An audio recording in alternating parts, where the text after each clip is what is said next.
قرآن عظیم کی اہم صورتوں میں سورہ انعام اور سورہ اعراف، جس کی آج ہم نے تلاوت کی ہے، اس میں اللہ عز و جل نے انسان کی تخلیق، انسان کی پیدائش کے تفصیلی معاملات کو بیان فرمایا۔ آدم علیہ السلام کو کس طرح سے پیدا کیا گیا اور ان کے پیدا ہونے کے بعد کیا کیا معاملات پیش آئے، اللہ تعالیٰ نے اس کو تفصیلاً ارشاد فرمایا۔ ارشاد ہوتا ہے کہ رب ذوالجلال فرشتوں کو کیوں فرماتا ہے کہ میں زمین میں اپنا ایک نائب، اپنا خلیفہ بھیجنا چاہتا ہوں جو میری قدرت کے مظاہر کو بیان کر سکے۔ تو فرشتوں نے پہلے یہ کہا کہ اے مولا، ہم تو تیری تسبیح اچھی بیان کرتے ہیں، تیری عبادت میں ہم تو بہت لگے ہوئے ہیں، پھر انسان کو جو جا کر کے خون ریزی کرے گا، فساد کرے گا زمین پر، ایسے کو تو کیوں اپنا خلیفہ بناتا ہے؟ اللہ عز و جل نے فرشتوں کو یوں فرمایا کہ جو میں جانتا ہوں وہ تم نہیں جانتے۔ پھر تخلیق شروع کی بات ہے۔ آدم علیہ السلام کی پیدائش کے سلسلے میں جبرائیل امین علیہ الصلوۃ والتسلیم کو زمین پر بھیجا گیا، جگہ جگہ کی مٹی اٹھا لائیں، اس لیے کہ انسان کو مٹی سے بنانا تھا۔ اس وقت یہ روایات میں ہے کہ جبرائیل امین علیہ الصلوۃ والتسلیم زمین سے مٹی اٹھانے کے لیے آئے۔ زمین کی پیدائش ہو چکی، آسمان بن چکا، یہاں پیڑ پودے لہلہاتے ہوئے موجود ہیں، سمندروں کی موجیں ہیں، پہاڑ جبل شامخ کھڑے ہیں، لیکن انسان نہیں تھا پوری کائنات میں۔ زمین سے جب وہ مٹی اٹھانے لگے تو زمین نے رونا دھونا شروع کیا کہ جبرائیل کس لیے لے جایا جا رہا ہے؟ کہا انسان بنانے کے لیے۔ کہا انسان بنے گا، پھر وہ آئے گا میرے اوپر، قتل و غارت کرے گا، خون ریزیاں کرے گا، گناہ سے مجھے سرخ کر دے گا، لہذا مجھ سے مٹی کو نہ اٹھاؤ۔ زمین پر رحم کھا کر حضرت جبرائیل علیہ السلام واپس چلے آئے۔ عرض کرنے لگے مولا، زمین بہت رو رہی ہے کہ اس کے حصے سے مٹی اٹھا کر انسان نہ بنایا جائے۔ پھر اللہ عز و جل نے میکائیل علیہ السلام کو بھیجا، ان کے ساتھ بھی یہی معاملہ ہوا۔ اسرافیل علیہ السلام آئے، زمین نے ویسی رونا دھونا شروع کیا۔ پھر اللہ عز و جل نے اسرائیل علیہ السلام کو بھیجا، اسرائیل علیہ السلام کے ساتھ بھی وہی معاملہ ہوا۔ زمین رونا شروع کرتی ہے کہ مجھ سے مٹی کو نہ اٹھاؤ، مگر اسرائیل علیہ السلام نے اس کی ایک نہ سنی، کہا میرے رب کا حکم ہے، میں اٹھا کر لے جاؤں گا۔ جگہ جگہ سے انہوں نے مٹی کو جمع کیا، زمین کے مختلف حصوں سے مٹی اٹھائی اور بارگاہ رب العزت میں لے کر پہنچ گئے۔ سب کے ساتھ وہی معاملہ ہوا، زمین روتی رہی۔ ان فرشتوں نے حکم عدولی نہیں کی، خلاف ورزی نہیں کی تھی، بلکہ انہوں نے زمین پر رحم کیا تھا۔ اور وہ چونکہ فرشتے، ان کا بھی یہ خیال تھا کہ انسان قتل و غارت کرے گا، رب کی نافرمانی کرے گا، زمین صحیح کہتی ہے، رب کی نافرمانی نہیں ہونی چاہیے۔ اسرائیل علیہ السلام نے جو اٹھایا وہ یہ کہ مولا بہتر جانتا ہے کہ جب پیدا ہوگا تو اس میں کون نافرمانی کرے گا اور کون فرما بردار ہوگا، یہ اللہ کی حکمتوں سے ہے۔ تو جب وہ مٹی اٹھا کر لے گئے تو اس میں جنتی پانی بھی ملایا گیا، کئی قسم کے پانی۔ حدیث پاک میں اس کی بہت ساری تفصیلات موجود ہیں۔ اس کے بعد پھر گوندھا گیا، مٹی کو گوندھ کر کے پھر سکھایا گیا، اس کو آگ کی گرمی دی گئی، پھر اس کو ہوا دی گئی۔ چار چیزیں انسان کے پتلے کو بنانے میں لگی، مٹی، پانی، آگ اور ہوا۔ یہ چار عناصر ہیں اس کے، یعنی یہ چار پوائنٹ ہیں، اسی سے بنائے اس کے کانٹینٹس انسان کے جسم کے بننے کے۔ اور اسی وجہ سے بزرگوں نے فرمایا انسان کے اندر یہ چاروں کی فطرتیں موجود ہیں، چاروں کی۔ آگ جیسا گرم بھی ہوتا ہے، ہوا جیسا اڑتا بھی ہے، اور پانی جیسا بہتا بھی ہے اور مٹی جیسا کبھی نرم بھی ہوتا ہے. یہ چاروں صفات انسان کے اندر ہے. ان چاروں اشیاء کی خاصیتیں انسان میں دی گئی. گوندھا گیا، سکھایا گیا، آگ پہ تپایا گیا. پھر یہ بھی روایت میں ہے کہ سدرۃ المنتہا سے 40 دن اس پر بارش برسائی گئی، برسایا گیا پانی. قرآن میں اللہ فرماتا ہے وَلَقَدْ خَلَقْنَا الْإِنسَانَ مِنْ صَلْصَالٍ. صلصال کہتے ہیں بجتی ہوئی مٹی، جیسے مٹکا ٹھوکو تو ٹک ٹک کی آواز آتی. تو انسان کو جب گوند کر کے تیار کیا گیا تو بجتی ہوئی مٹی تھی، اور اس پر جو پانی برسایا گیا اس کو پکا کرنے کے لیے. لیکن وہ پانی عام پانی نہیں، فرمایا گیا اس میں 39 دن غم کی بارش کرائی گئی، 1 دن خوشی کی بارش کرائی گئی انسان کے جسم پر. یعنی یہ پہلا فارمولا ریڈی ہو رہا ہے، سب سے پہلا انسان تیار ہو رہا ہے، اس میں ساری چیزیں ہو گئی. 39 دن غم کی بارش اور 1 دن خوشی کی بارش اس پتلے پر برسی، جس کی وجہ سے انسان کی زندگی میں غم زیادہ اور خوشیاں کم ہوتی. ہمیں سال بھر روز عید کا دن نہیں آتا ہے. عید کا دن ایک ہی بار آتا ہے، سال میں ایک رکھا گیا ہے. 365 دن ہے. اسی طرح دنوں کی تعداد کے اعتبار سے ہمارے تیوہار ہوں، خوشیاں ہوں، مختصر ہوتی ہیں. باقی سب انسان کے روزمرہ کے کام ہے ہی ہیں جس میں پریشان رہتا ہی ہے. کبھی گھر کے معاملات کو لے کر، کبھی بزنس کے معاملات کو لے کر، کبھی جائیداد کو لے کر، کبھی اولاد کو لے کر، کبھی بیوی کو لے کر روتا ہی رہتا ہے. اسے غم ہے انسان. خیر، جب یہ پتلا تیار ہوا، پورا ریڈی ہوا، تو اب اس کے آگے کے معاملات سورہ اعراف میں رب تعالیٰ فرماتا ہے اللہ تعالیٰ نے روح اس بدن میں ڈالی. روح کیا چیز ہے؟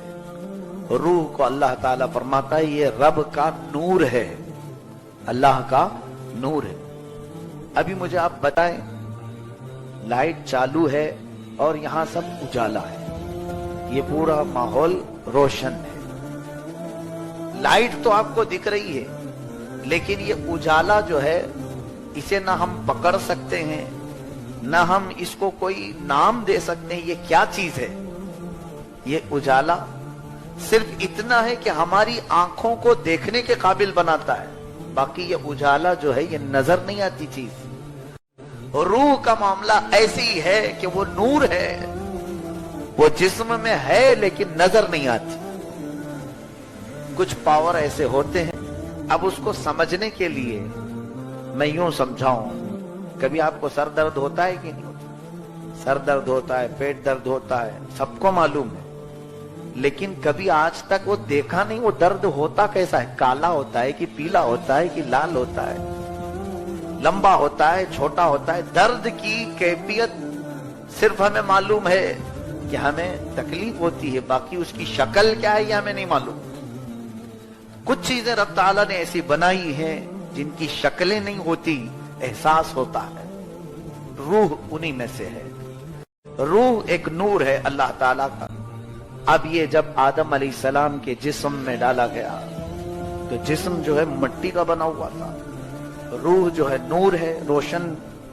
روح بھاگ کر باہر آئی، کہنے لگی رب تعالیٰ سے مجھے گھبراہٹ ہو رہی ہے کہ اندر اندھیرا ہی اندھیرا ہے جسم، میں کیسے جا کر اس میں رک جاؤں. اندھیرا اور روشنی دونوں اپوزٹ چیز ہے، اسی لیے روح اور جسم کا ملاپ ہمیشہ ہوتا نہیں، ان کی دوستی نہیں ہوتی زیادہ، اس لیے کہ یہ دونوں الگ ہوں گے. آج دونوں کو جکڑ کر کے رکھا ہے رب نے، ہم زندہ ہیں. روح کو اور جسم کو اللہ نے جوڑ کر کے رکھا ہے، ورنہ یہ دونوں کی کوئی دوستی ہے ہی نہیں. جس دن حکم ہوگا روح اتنی تیزی سے بھاگتی ہے جسم سے کہ دوبارہ اس کی طرف آنا بھی نہیں چاہتی، کبھی نہیں. جسم سے جب وہ آزاد ہوتی ہے روح تو دوبارہ اس جسم میں آتی بھی نہیں، نکل جاتی ہے. روح کا جسم سے تعلق نہیں. ہاں ایک مسئلہ ہو سکتا ہے، علم والا جاہل سے دوستی کرے تو جمتی نہیں ہے.